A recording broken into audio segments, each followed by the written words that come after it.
What are we observing? What you see here is aircraft that is operating in a U.S. Navy training range that has observed a spherical object.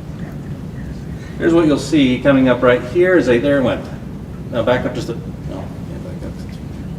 Spherical object right here. It zooms by the window right in this area right there.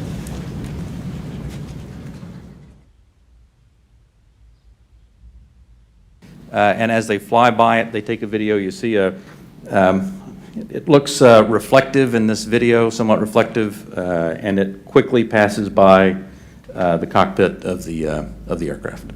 And is this one of the phenomena that we can't explain? I do not have an explanation for what this specific object is. And is this one of the situations where it is, that's the object that we're looking at right there? Thank you.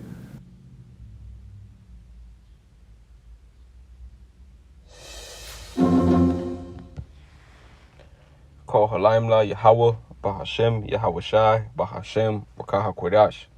Double honors to the apostles and the elders of Great Millstone who rule well. Peace and salutations to the brothers that are laboring throughout the four corners of the earth in truth and in sincerity. It's Tawab Payah for the Providence, Rhode Island camp. Key lawmakers warns at UFO hearing. Unidentified aerial phenomena are a potential national security threat. You goddamn right.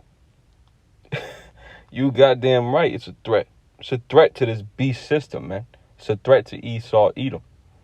Okay? It's not a potential national security threat. They only just saying that to keep the people calm, so to say.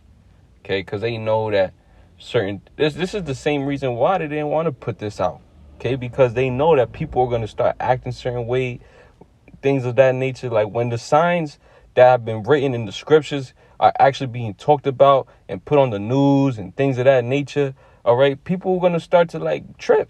People are going to start to worry because that's when they're going to realize that their life is about to end. And you know how it gets when people are, you know, they too caught up in this world, right? They so caught up in what the hell they work so hard for and everything of that nature. You know, they worrying about their children. They worrying about their families, shit like that, man. So they're going to start tripping. They're going to start doing whatever it is comes to the spirit, man. But, you know, that's neither here nor there, man. This is the threat. This is the threat. This is what's coming to America. Okay, and it's been, your Heavenly Father has been sending, his army for a long time. Popping in and out. Esau's been had these on fire. Okay?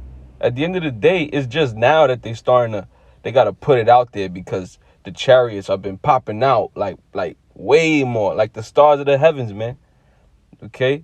And the crazier part about it is the chariots, when you read in the scripture, they're going to cover the clouds like it's the stars in the sky, man. It's going to be way more, you know? There's a whole bunch of chariot footages coming out, things of that nature. Okay? You can't hide it no more. Okay? At this point, they have no choice but to say something about it. You know? But I'm going to read a little bit of this. It says, key lawmakers warned at a House hearing on Tuesday that UAPs, popularly known as UFOs, must be investigated and taken seriously as a potential threat to national security. There was a point in time where if anybody would talk about this stuff, they'd be labeled as a conspiracy theorist, man. The prophets of Yahweh Bashim Al-Shai been labeled as conspiracy theorists, as also shit. Now they're known as TERRORIST, man. But it says that's pretty much it on that, right? Because this is actually the curse of the earth that we just watched on that film. They know that the curse of the earth is on their ass, man. On their ass. Matter of fact, let's go here. Let's start here in Zechariah, the 5th chapter. All right. And it reads, then I turned and lifted up mine eyes, and looked, and behold, a flying roll. Right? That flying roll is talking about the UAPs that they call. That's what they call it, right? But we know it is to be the chariots of Yahweh Shem Yahushua, man. Right? Let's go to it real quick. 2 Kings chapter 2.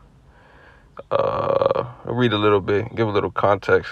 Second Kings 2 and verse 8. And Elijah took his mantle and wrapped it together and smote the waters, and they were divided hither and thither, so that they two went over on dry ground.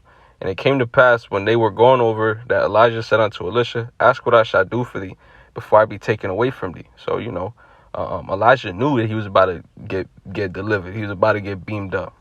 It says, and Elisha said, I pray thee, let a double portion of thy spirit be upon me. And he said, Thou hast asked a hard thing. Nevertheless, if thou see me when I am taken from thee, it shall be so unto thee. But if not, it shall not be so. Verse 11, and it came to pass, as they still went on and talked, that, behold, there appeared a chariot of fire and horses of fire, and parted them both asunder. And Elijah went up by a whirlwind into heaven. So right there, we just read about how Elijah just got beamed up into the chariot of fire, man. Okay, the horses of fire. Okay. And verse 12 says, and Elisha saw it, and he cried, my father, the chariot of Israel, and the horsemen thereof. And he saw him no more, and he took hold of his own clothes and rent them in two pieces. All right. That's just a quick example, a quick encounter of the chariot of the Most High, doing some work, man. Let's go back real quick. Zechariah 5 and 2. And he said unto me, what seest thou? What do you see?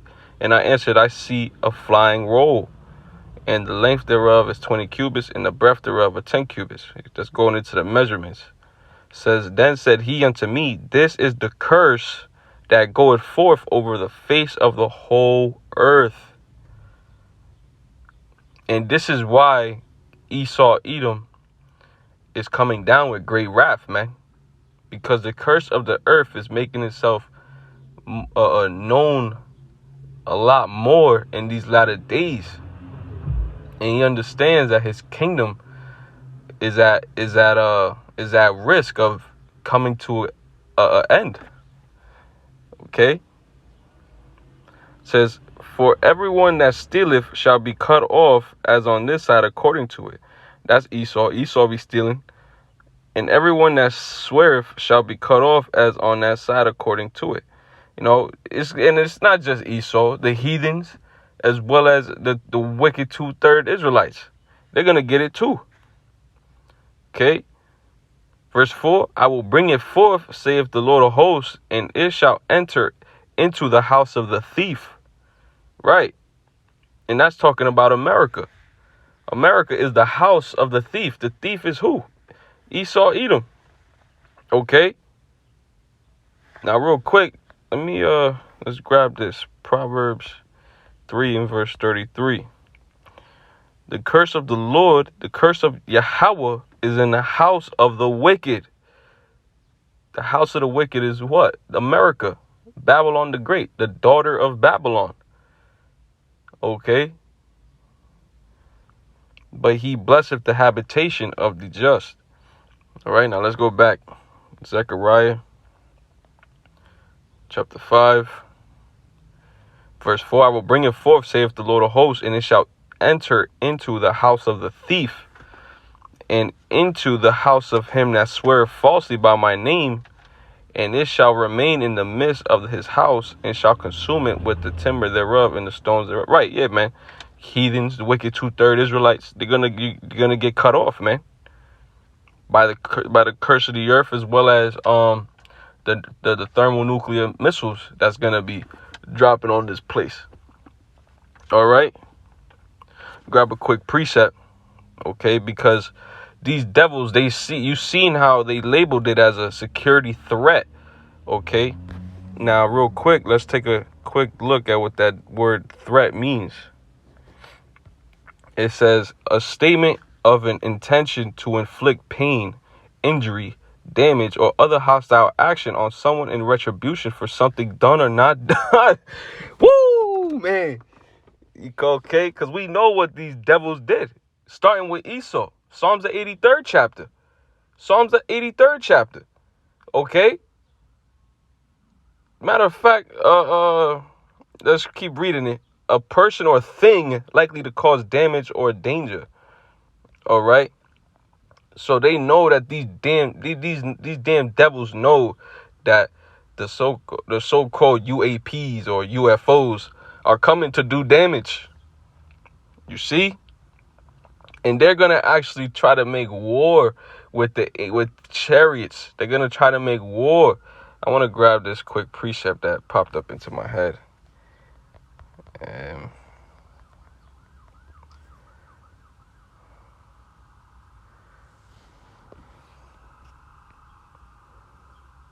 Let me see.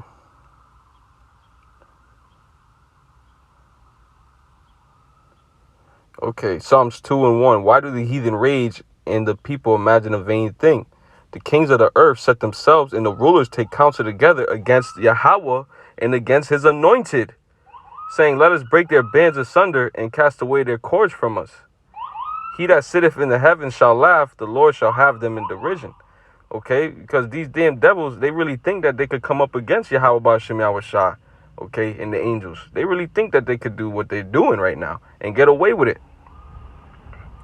Okay, it says, then shall he speak unto them in his wrath and vex them in his sore displeasure. Yeah, that's pretty much it on that. So let's go to real quick Isaiah chapter 34 verse 5. For my sword shall be bathed in heaven, right? Because there's gonna be a war between these heathen and Yahweh Ba'ashem Yahushua and the army. Says, for my sword shall be bathed in heaven, behold, it shall come down upon Idumea. We are in modern day Idumea. Okay, and upon the people of my curse to judgment. All right. The Idumeans, okay, are the people of Yahweh Ba'ashem Yahushua's curse. Okay, they've been used to afflict pain upon the Israelites. Matter of fact, let me see.